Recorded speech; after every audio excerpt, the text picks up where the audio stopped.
Hey, Mama. Welcome back to the Mom Walk Collective podcast. I'm Jamie. And I'm Ari, and we are two moms just navigating through motherhood. But today, we are three. Whoop, whoop. We've got Bridgette. She is incredible. She is the baby led weaning queen. If you have not seen her on Instagram, you need to go on. She's on Instagram and TikTok. She feeds her daughter Liv all this amazing food. You're just incredible because I'm barely feeding my children pouches right now because let alone how can I first of all, my husband cooks. But anyways, everybody, please welcome Bridgette onto the podcast. Bridgette, can you fill us in on where you're at currently, where you live, your husband, your daughter? Just fill All us the things. in. I Yes. love it. Thank you for the intro, baby led weaning queen. I'll take it. Slay. Love. Yes, I am Bridgette. I live in Irvine, California. I originally grew up in El Paso, Texas, and moved to San Diego, went to college in Santa Barbara, did an internship after that when I was getting my master's degree in Orange County, and that's how I ended up here. My husband and I had mutual friends, and as soon as I said I was moving to Orange County, he basically didn't let me go. He was like, okay, we're going to go on a date, and then we did, and here we are 5 years later with an almost 1-year-old. Oh my goodness. And fun fact about you being raised in El Paso, you told me your parents didn't give you guys binkies, pacifiers. You instead chewed on green chili beef jerky, right? Yes. And that's because I was born in Albuquerque, New Mexico, and they have hatch green chili there. So I think that's why I have such a high tolerance for spice. Wait, am I hearing like they would give you a chili or like beef jerky? So it was beef jerky, but it had hatch green chili on it. So it was like a baby. Mm-hmm. Oh yeah. Wow. You spicy girl. Oh, you spicy. I helped shape my taste buds and my personality, you know? Keep it spicy, girlfriend. So you have an almost 1-year-old. Is that not just crazy? I know we're all of our babies are creeping up on 1, but is that just not like rocking your mind that your daughter's almost 1? Yeah, I really don't understand it like at all. It's really fun because the personalities come out so much right now, but I'm also like, when did you grow up? Excuse me? She's so cute. So precious. She's got a full head of hair. And I love her. She does like little trust falls with you. It's cute. Which I'm like, what happens when you're not there? Oh, then she hits her head. Yeah. Oh, yeah. She's done that before where you're not looking and then she thinks you're there and then she falls back, and that's not fun. But you know what? They learn. They're resilient. They really do. Mm-hmm. If you guys are wondering how we became friends with Bridgette, I want to hear it from your side. And then we have some more questions for you as well, because you're doing some mom fun adventures and entrepreneurship as well. Mm-hmm. But I'm pretty positive you're at the second ever walk, correct? Yeah, second ever walk. It was at Coffee Dose. Yeah. And yeah, I was still on maternity leave because I work full time. So I was on maternity leave, and I was like, Raymond, my husband, I'm like, I'm going to go meet some people I've never met before, and I'm going to go see him at a coffee shop. And he was like, what? I'm like, yeah, it's a bunch of other moms. And he's like, all right, go do what you got to do. So I came with Liv and with my dog Lola, which I don't think we're supposed to bring dogs. But I definitely brought Lola to the first 2 of them. And after that, I was like, yeah, I probably shouldn't do that. You know, these were the OG days. So I know. Was before we realized children are scared of dogs in some cases. So. Yes, definitely. Oh. I know she's an OG. It's so fun. But it's crazy. So you're not on, I guess, maternity leave anymore. So you and Ari are the working gals. Like you guys are the corporate America girlies. I feel like we have every level of like work. I'm like the freelancer, spontaneous job girl. Then we have Ari, who's like the work from home, but still in corporate America. And then you are in the office 9 to 5. Well, I don't know if it's 9 to 5. Some days I see like you're at the office at like what, like 6? Yeah, I start work at 6:30 in the morning every day. So that's fun. I work at a hospital. I'm an IT consultant. So not only is my office like in an office, but it's legitimately at a hospital. So yeah, 6:30 to 3 every day. I leave to go to work before Olivia is even out of bed. So my husband does the morning shift, and then I do the PM shift, which I think I would argue the PM shift is a little bit more tough than the AM shift. Having to entertain a little baby from like 3 p.m. until they go to bed, and then cook dinner and bath time and all of that. Because my husband goes to work from 9 to 6. So he doesn't get home until like 6:30 when she's about to go to bed. Got it. Yeah, so you had to deal with the whole witching hour when she was younger. And yeah, at that time of day, it's like always hit or miss at this age. I feel like they could either be like thriving in a great mood, or they just require all of your attention. And then like if you miss a sleep window and they're just overtired before bed, that's fun. That's fun. But it does give you time to then cook dinner, prepare dinner for her. And again, you're the baby led weaning queen. So legit, I really want to figure out. Yeah. I want to figure out how you got started on that. I will say the times, good old TikTok. Hey. That helped a ton. I don't know. I was just kind of like researching everything and like how I wanted to go about actual food. I love cooking. Like I've always loved cooking. My mom would like always have a homemade meal. She still works, but like she was a working mom growing up too, but there was always food for us. So I think that's just like second nature to me to kind of incorporate that in the day. But I was debating, I'm like, do we do purees or do we just like hop right into baby? Like I'm giving a 6-month-old like actual food when they don't have teeth. Like what am I doing? So I looked up a ton of TikToks and just watched a ton of videos of people just feeding the kids. I didn't really necessarily need help with like the recipes because I knew I could come up with stuff, but like how to feed and all of that. So I found some pediatric dietitians and speech language pathologists that I started following, and I was like, okay, this is how we're going to do it. My pediatrician said that we can, or I guess Olivia's pediatrician, not my pediatrician, said that she can start having rice cereal at 4 months. And she was not even sitting on her own at 4 months. So I just wasn't comfortable doing that. And then I researched even more, and a lot of pediatricians don't have like the same training that dietitians have when it comes to food. So that's when I kind of had my aha moment that, you know what, I'm going to go with what dietitians are saying rather than the pediatrician, which I know can be controversial, but we're here to share all the opinions. See, that's what's so difficult about motherhood is like, unless you start researching that, you really are at the hands of your pediatrician because they're the one guiding you through those things. And yeah, you can get very confused on what's like available on the internet versus what you're hearing from your medical professional that is supposed to have the best interest in mind for your child on like besides you. So what was Liv's first food? Because I maybe attempted baby led weaning and we ended up giving Harley a freaking lemon. We're like, try this, sure.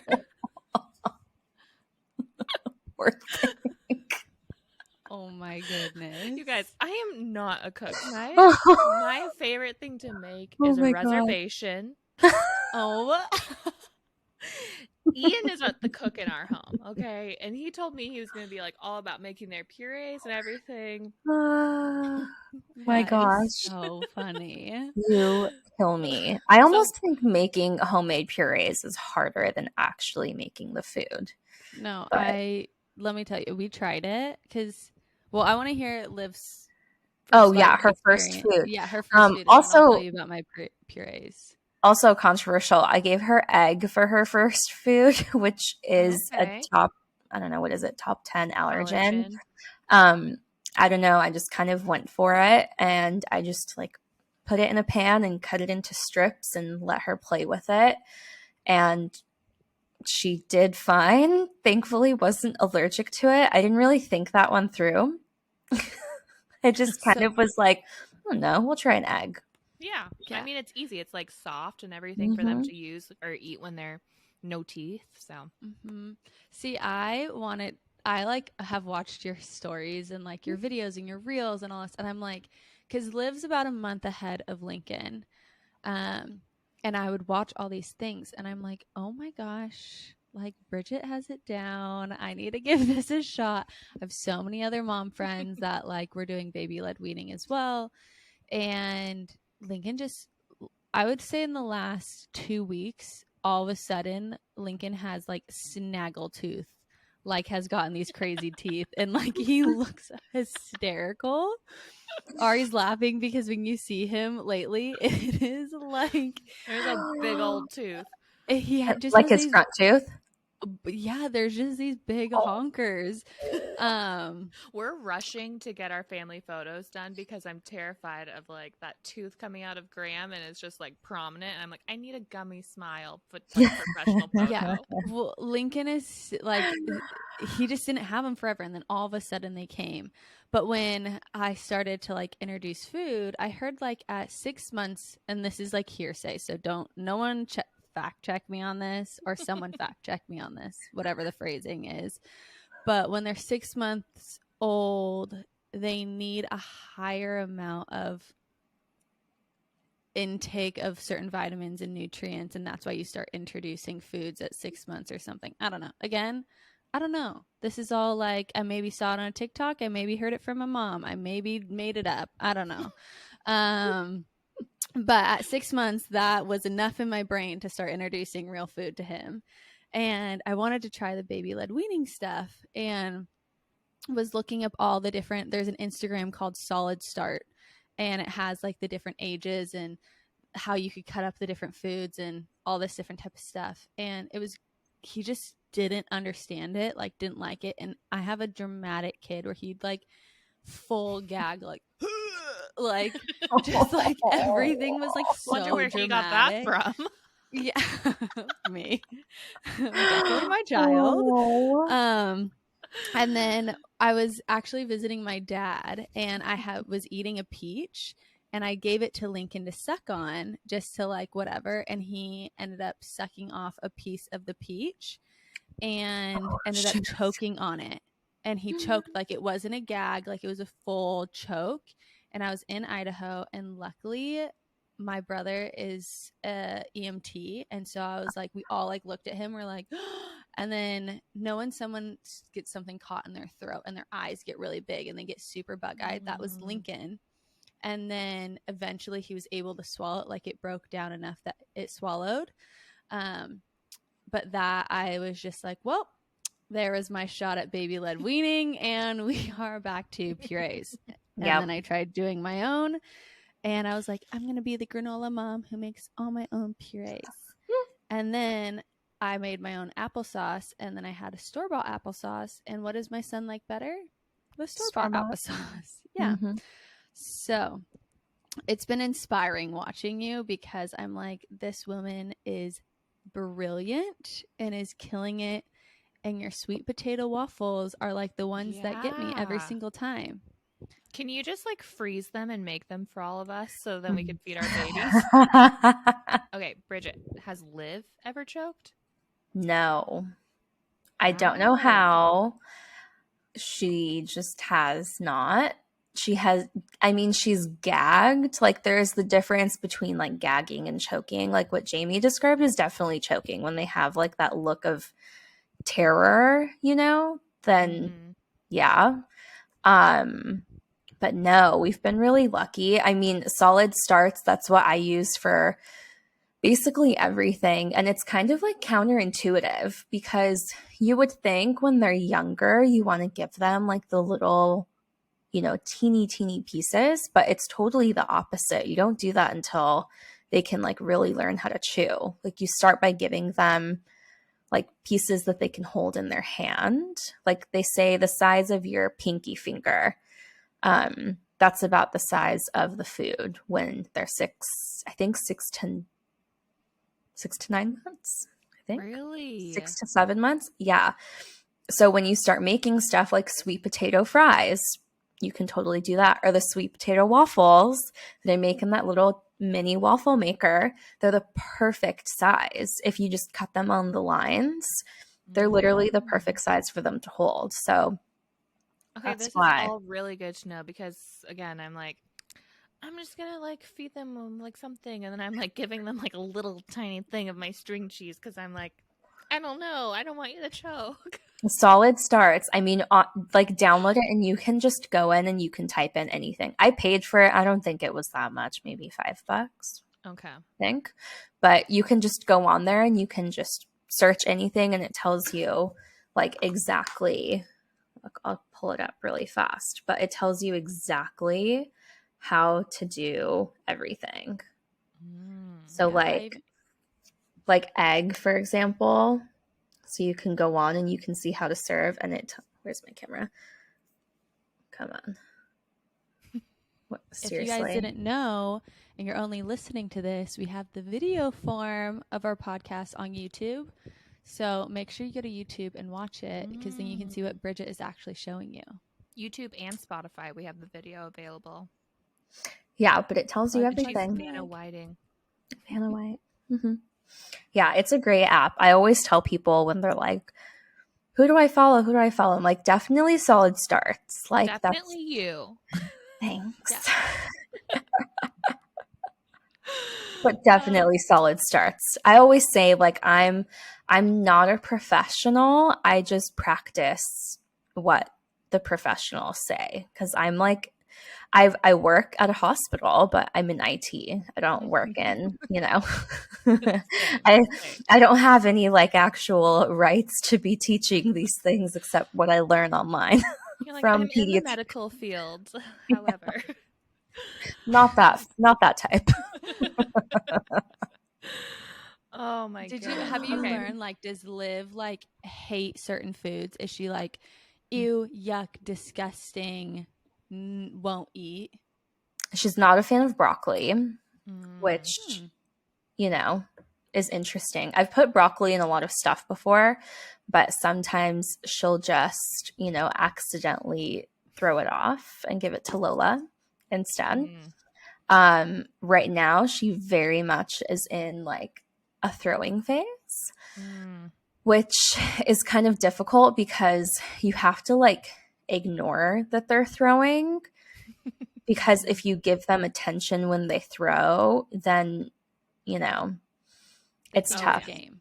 Exactly. And that's what I'm trying not to do right now. So, like today, I made a shrimp stir fry and it had broccoli in it. So I still chopped it up and I gave it to her. She did not want anything to do with what I cooked tonight. Like it was delicious and she wanted nothing to do with it. So I make good recipes, but there are definitely times where she just isn't a fan. She wanted the Chick-fil-A. I know. I did too. Total side note. I went to In-N-Out today and on rainy days they give free hot cocoa for kids under 12. So we had the twins in the back and we were like they drink hot cocoa. We're like, can we have 2 hot cocos? We have 2 kids in the back.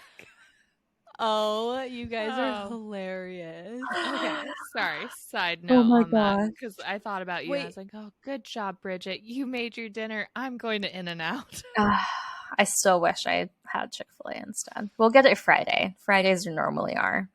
Okay. We have That our was cheat nice. code Chick-fil-A. We have the bear nuggets from Costco, and then we have the Chick-fil-A sauce at home. That's like our cheat Ooh. code Chick-fil-A.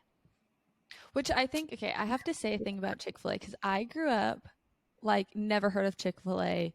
Literally, not even like when I moved from Idaho to California for college. Like Chick-fil-A wasn't a thing. No one ate Chick-fil-A.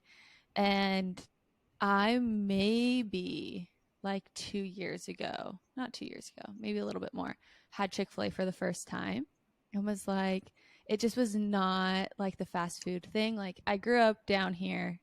I lived in California till I was 10. And my dad worked for the original owners of In-N-Out. So my family was like a Stan In-N-Out family. Like my dad opened 17 of the restaurants before he went on to doing other business ventures. So like we are like an In-N-Out family, still have family tradition. Every Christmas Eve we get In-N-Out type of deal. But so then when you move to Idaho, there's no In-N-Out in Idaho. There's no Chick-fil-A. Literally, it's like Taco Bell, McDonald's, Wendy's, and no one even ate really fast food. Like my friends in high school, like we would go to the gas station diner before we would go to fast food just because like that's how my small town was. So like coming down here, I have friends that are like stan Chick-fil-A. They're like, I love Chick-fil-A, Chick-fil-A breakfast, Chick-fil-A iced coffee. Like they have how they do their Chick-fil-A's. They put them all in the sauce and they shake their like nuggets in the sauce and like so many different Whoa. things. I'm like, Seen that. well, like it's just interesting. So it's so funny now when I see people. I like Chick-fil-A mainly because they have crunchy ice, and anywhere that has crunchy ice I like. But it's Waffle interesting. fries. Sonic. Do you like Sonic's ice? Mm-hmm. They've I got actually good had ice. my mom buy 3 bags for when I went into labor. So I Genius. literally had the ice on lock when I went into labor, and I had like a ginger ale, like a classic, like the old school syrup Coca-Cola. And I had all these things because I'm like, I can't get nauseous. I can't all this type of stuff. So I had my ice and like my drinks. I'm also crazy and really afraid of throwing up. So I had all the different things. But I'm curious. I know we love your baby led weaning stuff, but did you guys, since you guys were together 5 years, were you like, all right, let's start planning our family? Or like what was your whole like pregnancy journey like? What was becoming a mom like now that you're a mom? I want to dive into your brain, and like even now being a mom in corporate America, like did you think about that? Did you think about like, am I going to go back to work? What is work like? Wherever you want to talk, I just want to dive into it all. Oh yeah. Well, it's very funny because when we had like a pretty natural progression in our relationship. So like I said, we had mutual friends. So my best friend in college went to high school with Raymond. So that's how I knew of him, because her 21st birthday, I came with her here to Orange County, and her parents got a party bus for all of us to go out in Newport. So we all took it together and everything. I couldn't tell you one thing about the night, but I know that that's when we had started to just kind of get to know each other. And when I found out I was going to move to Orange County, he slid into my DMs and wished me a happy birthday, because I got the job offer the day before my birthday, or the internship offer the day before my birthday. And he slid in my DMs on my birthday and was like, oh, I thought I had your number. Happy birthday. Because we saw each other 2 weeks prior at a friend's birthday. We were kind of flirty then or whatever. Everyone that was there was like, you and Raymond are so cute together. Like, you're so small and he's just this giant teddy bear. You'd be so cute. And I'm like, yeah, long distance. And then I get a job offer. So it all just kind of like happened. And of course I responded and just gave him my number. And we went on our first date. He told me he was just picking me up and we were going to go get like sushi in Laguna. No, he took me to Nobu. Oh. So I was like, he wined this and was you dined over. I you. know. Okay. He did. He did. So that was like first date. And then ever since then, we've just been like inseparable. Like it just kind of happened, you know, where we're like, okay, this is cool. Like we both like each other. Got engaged over COVID. He had like this whole elaborate engagement party planned. And, you know, 2020 happened. My birthday is April 7th. So he was planning to say we were getting dinner with his parents and we were going to go to their house and then we were going to pick them up and go. And he was going to have this whole thing with like all of our friends there. So he ended up he took a half day off of work. I have to just tell this story because it's so cute. He took a half day off of work and came home. I was working from home and he printed out a whole menu and he like went to Porto's and got me some of like the little, you know, ball things that have meat in them, the potato things. He got some guava pastries and then he bought like scallops and he was like, we can't do anything. So I'm going to make you this nice dinner. I didn't think anything of it. I'm like, oh my God, how cute. And, yeah, we're eating dinner and he's like, oh, I have a surprise for you. Like, I know we can't be with anyone. Everyone's going to sing you happy birthday. So like, we're going to FaceTime everyone. I'm like, okay, cool, whatever. FaceTime everybody. And then they're singing happy birthday and they're all like, you know, afterwards it's like this pause. And I'm just like, cool. And then he turns around and he's behind me and he pulls out a ring. And I'm like, oh my God, it's happening. So that was that. We got married at Five Crowns in Corona Del Mar, which is a restaurant. We're very like laid back people. We didn't want this huge thing. We just wanted an open bar, good food, and just a place to dance. So that's what we did. We had decided, this is the funny part. We decided that we definitely wanted to have like a baby pretty soon after we got married, but we didn't want to rush anything. I'd been off of birth control for a year. I had horrible allergies and saw TikToks of people going off of birth control and it like made their allergies go away. Totally happened to me. All of my allergies went away. I did 5 years of allergy shots. Wow. And they went away when I stopped taking my birth control. Interesting. Insane. I know. So I was like, okay, I'm stopping taking them. We just tracked my ovulation, made sure not to, you know, do anything on those days. But then I think like the week before the wedding, we were like, who cares? Like, we're not going to track anything anymore, you know, whatever. We go on our honeymoon, come back from our honeymoon, and I'm like supposed to start my period that day. And I'm like, should I take a test? Like, I haven't started it yet and I'm pretty regular. And he's like, you're not going to be like, no, it's fine. So on his way home from work, he got a test and I peed on the test and it came up as an error. Oh. I was like, What's that's interesting. Error. Like, So then I took out the second one. I peed on it. I put it on the counter, walked away, and then walked back and it was pregnant. And I was like, oh my God, what did we just do?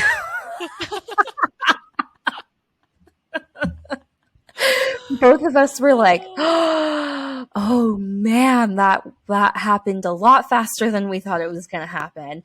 We didn't say a word to each other that night because we were like so shocked. I mean, we literally just got back from our honeymoon, like just got back. So it was definitely a shock, but it's not like we weren't planning for it. You know, we were just shocked that it actually happened that fast because you hear both sides. You hear someone that's trying for forever and then it happens. And then you hear like, you know, you sneeze and then it happens. And that was me. Yeah. Yeah. I'm in the same boat as you. So I get it. You're like shocked. You're like, wait, how did that happen? I'm like, I know how, but like how? Yeah, You know? exactly. It's I understand, but I don't. I know. Especially when like I know you're like on, you know, the planner side of things. And so you're like, oh, I guess we're going according to plan. Cool. Awesome. Yeah. I didn't prepare for this mentally.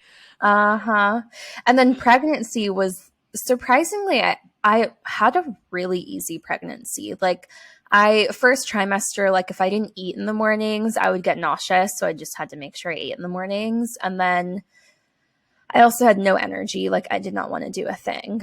But then second trimester, I had like all of this energy. I started doing prenatal Pilates almost every single day. And I swear that that's why I also had like such an amazing birth. You know, I went in, I gave birth at 41 weeks. Thankfully, didn't have to be induced or anything. I was actually scheduled to get the Foley bulb induction that morning. And the day prior, I thought my water broke, but apparently it just leaked. So I'm like, okay, I'm happy I didn't pee myself. And it was, I don't know, something coming out. So they were like, we can do a membrane sweep or you can get induced tomorrow at midnight. And I'm like, okay, give me the membrane sweep. Like, we'll just try and see what we can do. And then everything was great. Postpartum was hard.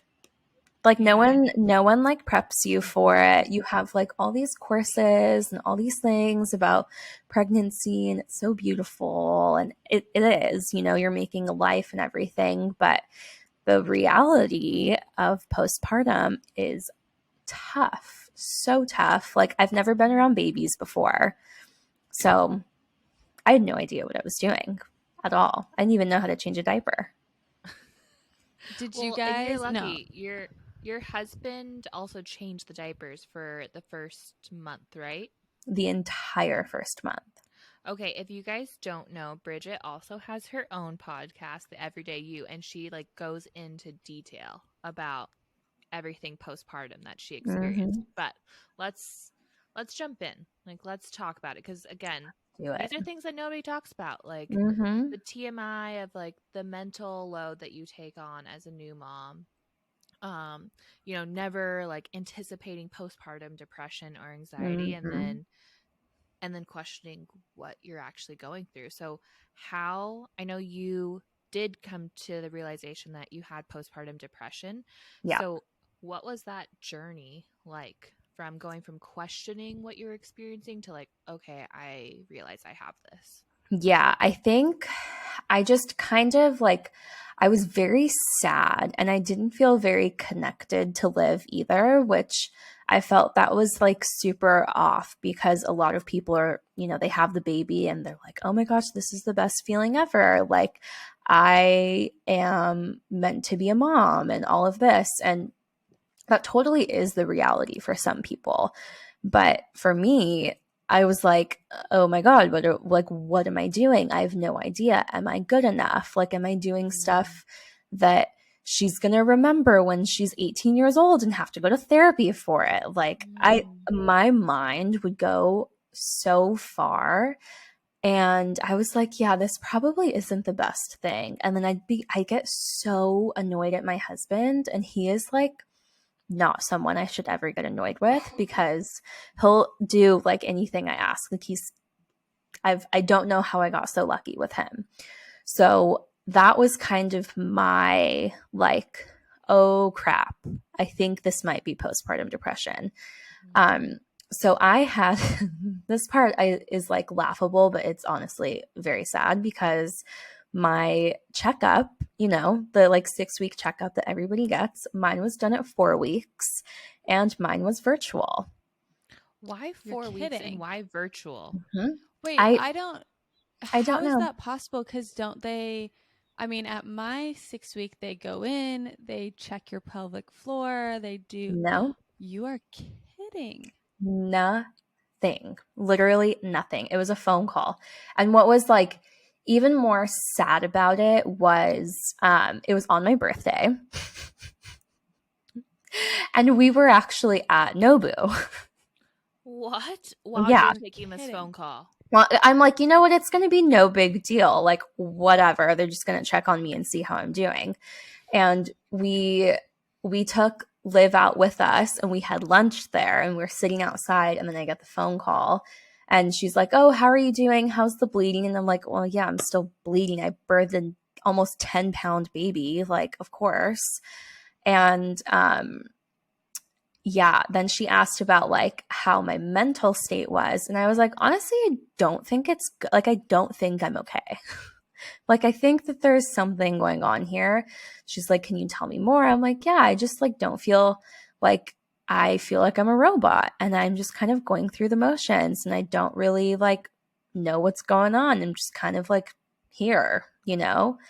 And another part of it too was Liv didn't really like my breast milk.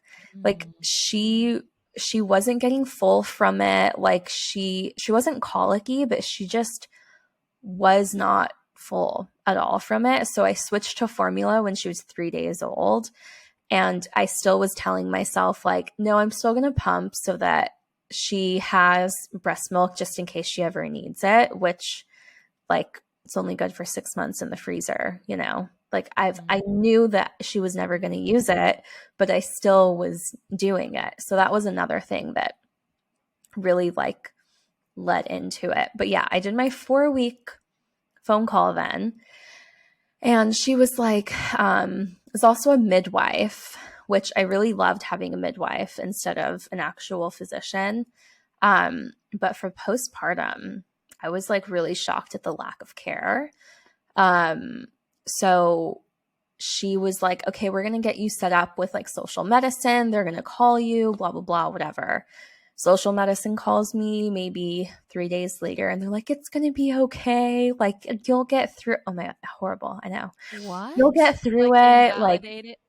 yes. Didn't do like another evaluation of like, hey, we are hearing this. I'd love to hear it from you. Like a second eval. yeah. Instead, they just invalidated. Motherhood's hard. You can do it. Like, wow. Oh yeah. So I was like, oh, okay. That's wonderful to tell someone. They're like, yeah, we'll send off like this is the phone number you can call to make an appointment with like with psychiatry. And I'm like, okay, cool. Not gonna do that after that conversation. Like, absolutely not. So then I was still just like not myself for a while. And then maternity leave was starting to come to an end. And like maybe 2 weeks before, I was really freaking out. And I'm like, how am I supposed to work when I feel this way? Like, how am I supposed to do something? So then I called the psychiatry line. I made an appointment. I had my like initial assessment. It was fine. And then I had my first actual appointment and that was also fine. And I'm like, okay, maybe this will help. We scheduled my second appointment and she forgot to book it. What? You're like, the odds are so against me. I'm like, how? I'm like, no on? wonder people slip through the cracks. Like, and I'm a very vocal person. And this is also my employer. So that's where I started developing these really bitter feelings where I'm like, how does this happen? So I called up and I'm like, I got to speak to the manager. I know who he is. Like, I'm going to talk to him about this. Like, you guys got to get me medication or something because now I'm like literally like feel like I'm going crazy. Like, I need something. And they're like, oh, that takes a couple of days, blah, blah, blah. And I'm like, okay, so what do you want me to do right now? Like, what am I supposed to do? And they're like, you can email your PCP and they might be able to prescribe you something. I really wish I was joking. I really wish I was. So then I get on, I email my PCP. I also emailed my midwife and I was like, this is ridiculous. Like, oh my gosh. Luckily, my PCP got me in on a phone call the next day because that was the soonest thing she had. I'm like, at this point, like, what is in-person going to do for me? So took that. She prescribed me, I forget what the smallest dosage of Zoloft is, maybe 20 milligrams, 50, whatever the smallest is. She prescribed me that. And I'm like, great, I'm just going to start taking these. So I did, and they actually really helped a lot. I don't know if it was a placebo effect, like me just thinking taking these pills is helping, or if it actually helped. But like, I would not wish that experience on anyone, but I'm happy that it happened to someone like me where I can be kind of vocal about it because I can't imagine the people, like poor moms that are just trying to like live life And then this is like what we're up against. Like, why? Mm-hmm. Yeah, they don't Did know how to anyone ever advocate end for up? themselves. Sorry, Jane. Yeah, and did anyone ever end up following up with you? Like, did you ever? No. Because that's even to see, even to hear that of like, cool, we're gonna push you off to your primary care physician, who again is a doctor but doesn't specialize in mental health. Mm-hmm. Yeah, I Yeah, know. that's even it is just so wild. And what's the scary part is like you're not the first story. Like there are so Nope. many women who really get told what you got told on the phone. Motherhood is hard. You can do this. Ask for help. Like, have someone come and watch the baby while you do stuff for yourself, which is usually far from what you're looking for. You're like, I wanting to be connected to my baby. I don't want someone else to be Yep. holding my baby so I can do this. Like, help me understand why I'm not connected. And it just makes me sick that that was your experience. But I'm so glad finally you have a solution. And Yeah. were you, for you, are you weaning off now at the point, or do you feel like this is like, what was your journey on medication? Because I know that scares so many women. I was on medication before. I did I think it's like both, and like some of it, because with mental health meds, it's just a carnival game. Like you're figuring out which ones work for you, which ones, all of that. And so victory that you guys got it on the first one. I But what know. was like explain what it felt like to be on medication, because I think that's what a lot of moms are interested about, of like, well, what does it feel like? I'm scared. What are the side effects? And Also, how do yeah, you would wean love to just yourself hear. off? Like, what's the game plan for that? Is like, Yeah. am I just going to be on this forever? Or am I going to, like, is this like a plan of like, if I'm in therapy and medication, am I only on this for 9 months or whatever it is? Like, what's the Yeah. goal? So I honestly don't even know how to like describe how it felt taking the medication. Like, I feel like just those racing thoughts of like something bad is going to happen just kind of alleviated them. I think might be the best way to like describe that. Like, I just didn't feel so on edge all the time. So that helped a ton. I actually stopped taking them maybe 2-ish months ago because I was like, you know what? I want to see if I can actually manage this myself. And it's been fine so far. I just stopped taking them cold turkey and it was fine. That's one thing my PCP said too. Like, this is something that, could last for 6 months and you're fine taking medication for 6 months, or this is something that might be, more long term. And it just like you said, it's like a carnival game. You really just don't know. And I think when you make the decision to be like finally okay with taking medication, you have to be open to that too, to know that it's not going to just happen and be like fine and dandy. You might have to go through a couple of medications to find one that really works for you. You might have to like, do different dosages of things. Like, you really have to kind of just play with it. But yeah, it's been fine weaning off of it, but I did start seeing a therapist because I was like, I'm always going to have anxiety. Like, I just don't think it's ever going to go away, especially as a parent. Like, now I have someone else's life to look after. So I think that's always just going to be there. I had, instead of going through my psychiatry department, instead I Googled like places that took my insurance online, and I put like postpartum and then my insurance therapist. Smart. And someone popped up in Orange County that does telehealth. And I was like, okay, this might be a sign. So I reached out to them. They got back to me that same day and got me with a therapist. And I had my initial assessment 4 weeks ago. And this week will be week 3 with my therapist, and I actually really like her. Like Incredible. it's so nice. Like So it's good to good. have like a third party too, to kind of like talk about these emotions and see like where is like the anxiety stemming from. Like for me right now, this probably sounds like the craziest thing ever, but my closet gives me so much anxiety. And one of the main reasons is because it's in Olivia's room. I only have access to Olivia's room for 3 hours a day. And like, I'm not trying to go clean my closet. Like, I'd rather hang out with her instead of go clean my closet. So this weekend, we're actually going, my therapist was like, tell your husband this, see what he thinks about it. I'm like, okay, I will. He was like, why don't we switch closets? Like, why don't you take the like primary closet and I take Olivia's? And I'm like, okay, cool. So we're going to do that this weekend. That's amazing. So now it's just trying to like manage it, because it's just, I've come to terms that like, it's always going to be there. And if I can manage it without medication, like great, and if it's something that I was seeing that like, there's no way I can manage this without medication, then I would have just gone and refilled my prescription. But so far, so good.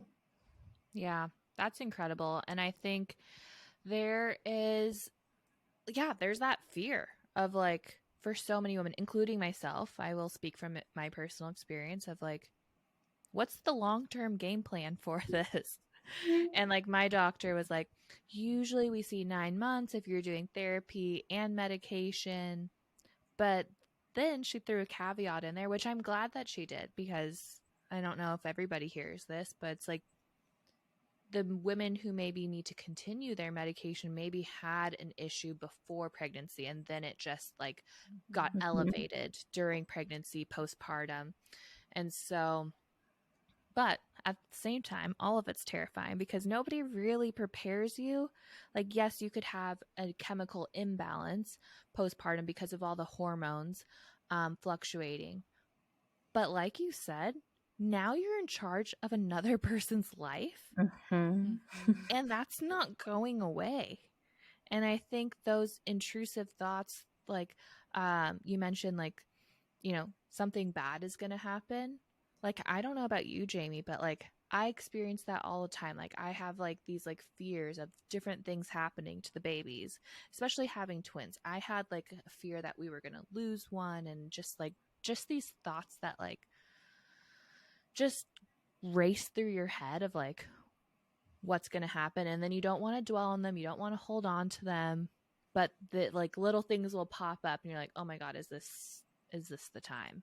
And it's just, I don't know how we prepare for that. How do we prepare for a new life coming in that's our responsibility up until they're 18 years old? And, honestly, onward. Oh, yeah. I mean, I don't know how you mentally prepare for that. Yeah. You like can't. And I think the like existing trauma too, that like maybe it's just postpartum that brought it up. Like I definitely discovered that with me too. Like when I was in college, this might be a trigger warning for school shootings, but my college, my sorority was targeted by a mass shooter. Like wrote a full manifesto about how he stalked our sorority and wanted to like literally shoot everybody. Wow. That was in when did I graduate college? 2015. Oh. So that was 2013 or 2014, I think. And at the time when that happened, he ended up, like going on a mass shooting spree. No one in our sorority was hurt because we were all in Vegas. So we got phone calls from people that were at the house that he tried to break into, like, oh my God, I can't believe that this happened. At the time, like, we didn't really know what to think, because we were like, this can't be happening. Like, we're in Vegas too. So we're like not in the right mindset. We're like, what in the world is going on? go back to the hotel room and we see like police all around the house, and it's just crazy. And I totally like started to come to terms that like, oh my gosh, I have survivor's guilt. I have PTSD from this event, and I also have survivor's guilt from it, because like this is a traumatic event that like rocked the whole world.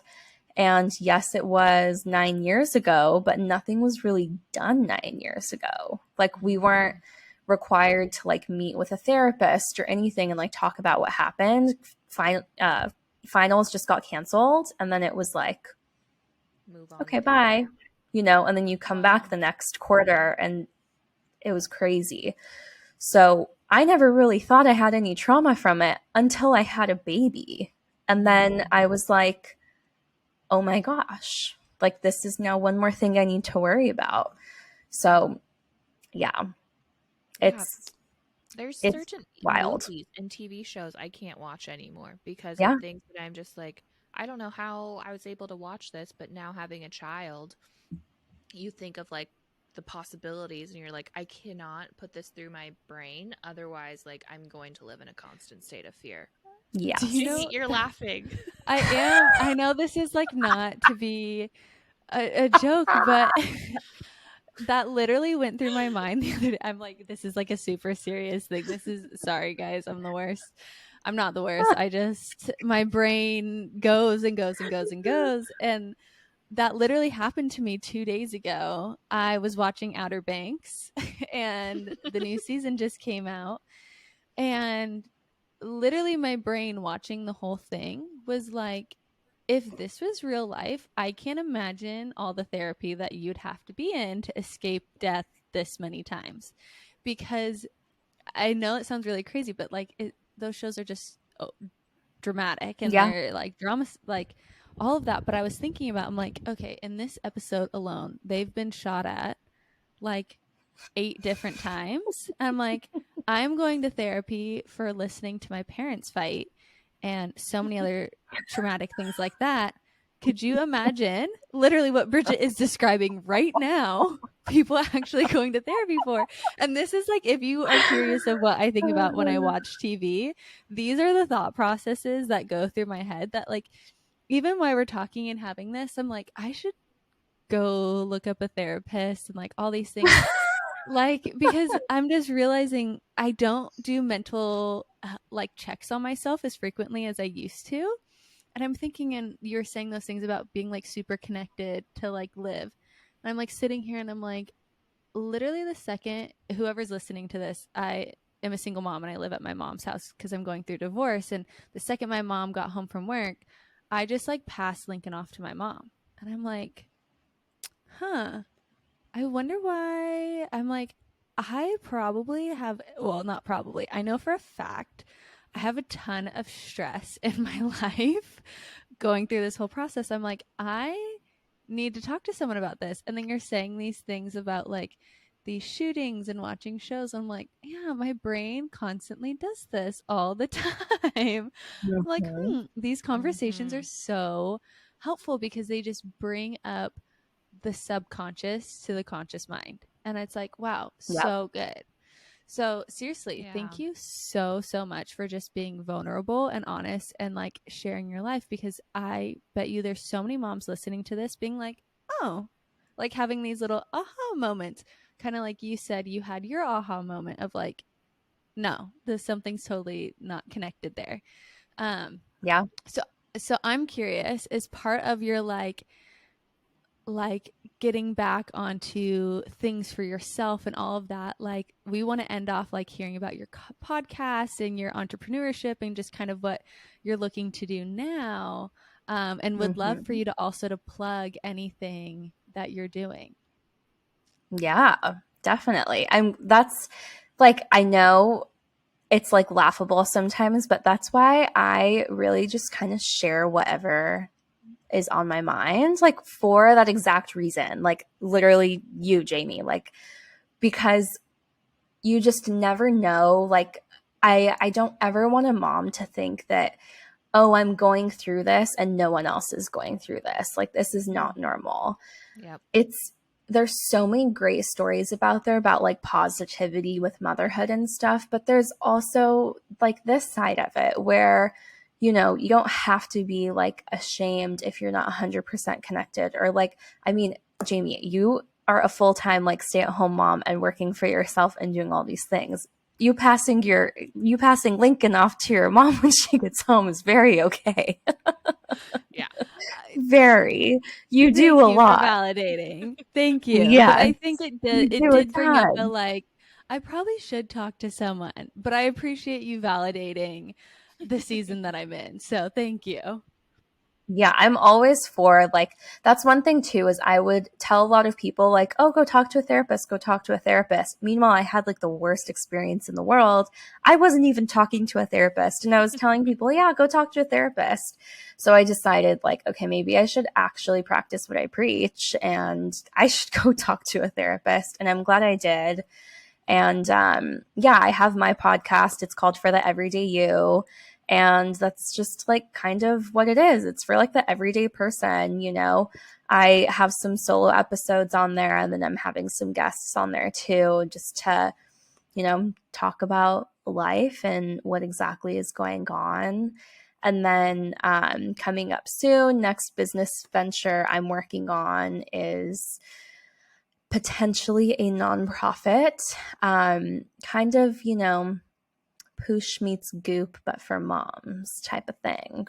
So stay tuned for that. Working on all of the logistics and everything. And, you know, one of my goals with that brand is to be able to have sponsors to donate, you know, 6 to 12 months of therapy for a new mom.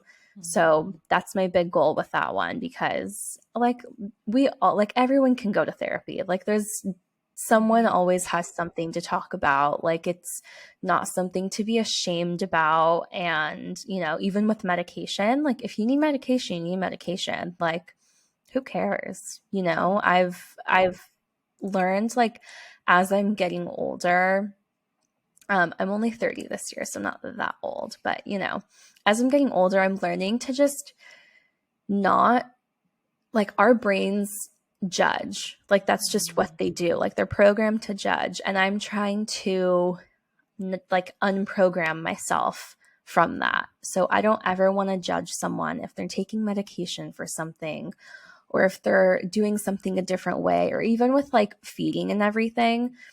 We didn't do the puree route, but there's also nothing wrong with doing the puree route. Like, you know, the best way to feed a baby is to feed a baby. It doesn't matter how you do it. And the same way with like formula or breast milk, like just do whatever works for you. And like, who cares? And if someone does it differently than you, then good for them and good for you for understanding and accepting that they do it different.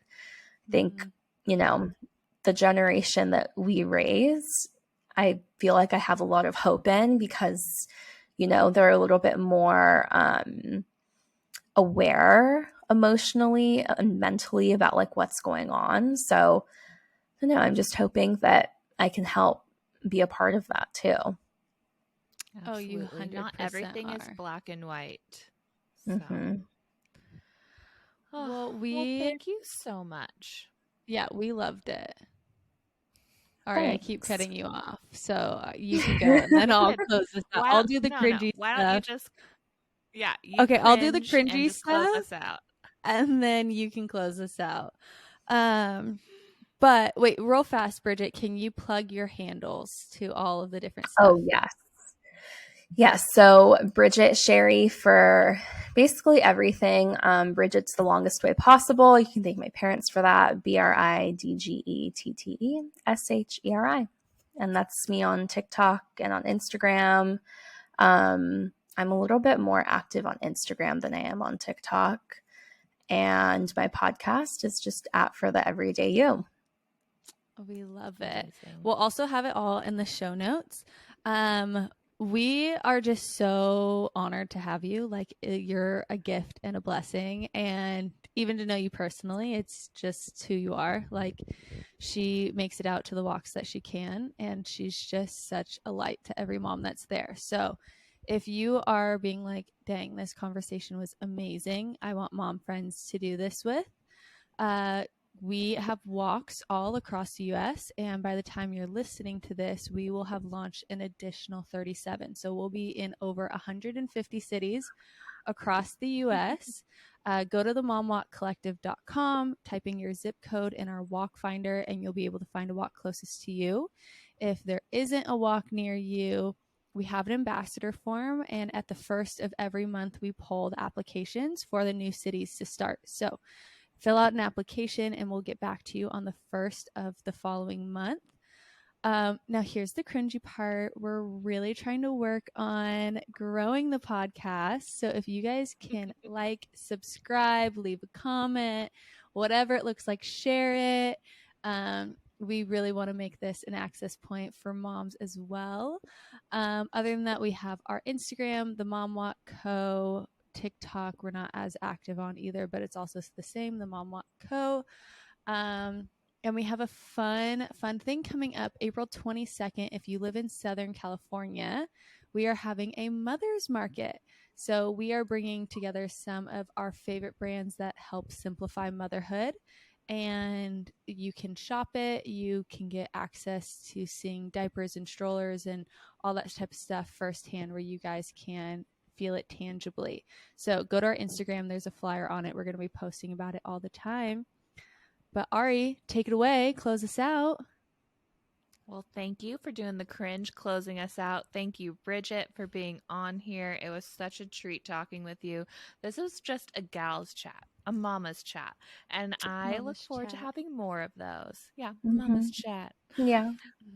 Well, we love you, Mama. We hope you have an amazing day, and we will talk to you guys soon. We love you, Mama.